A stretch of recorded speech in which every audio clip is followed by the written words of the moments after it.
Sometimes you've had these thoughts that you don't have a creative bone in your body.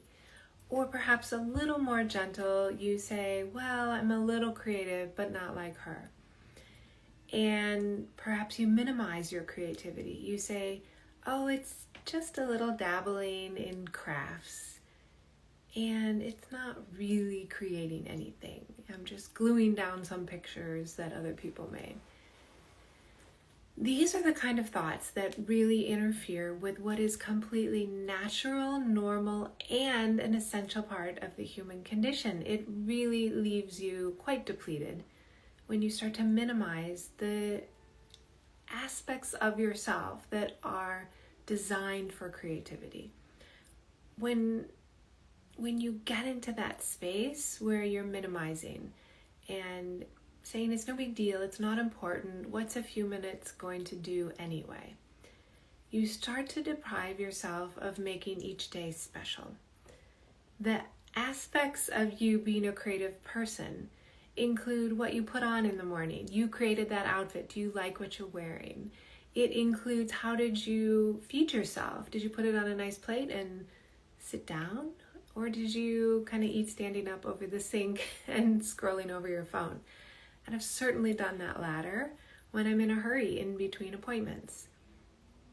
But the idea of I created my dining experience in that kind of sloppy way, I don't like. So I always sit down. I always put away my phone. And even if I only have just a couple minutes to eat, I'm going to make it slow. I want to create an enjoyable dining experience for myself, no matter how little time I have. If you've ever said, oh, it doesn't matter, I want you to reconsider. How you show up, you create what you're wearing, your environment, matters for your mental health.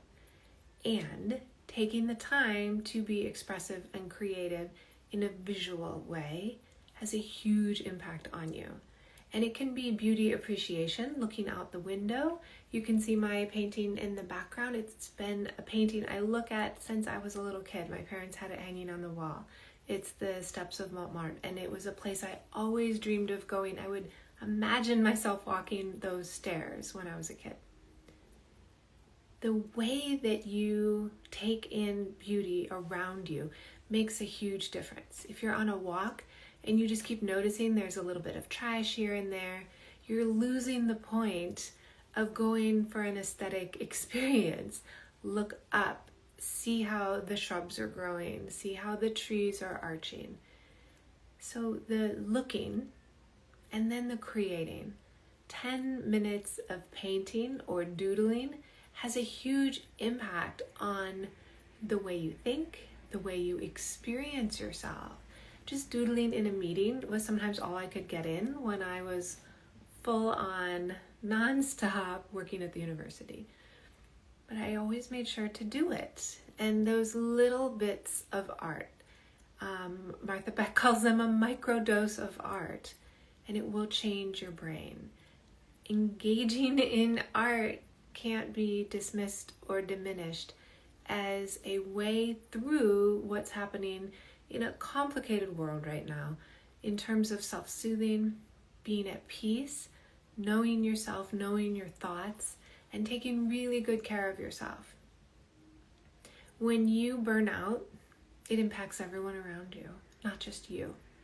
So giving and giving and giving is not the great gift that you think it is. It's when you fried yourself out and you're no longer able to do the things that are important to you. Not just you suffers, the people that you're taking care of suffer, your work suffers, your passions, your friendships suffer. So please, please, please take excellent care of yourself. It's not fair to yourself to withhold the few minutes of enjoyment and pleasure that you get from creative experiences. Let me know what you think. I would love to hear how you're taking the time to be self-expressive and engage with yourself in those creative ways.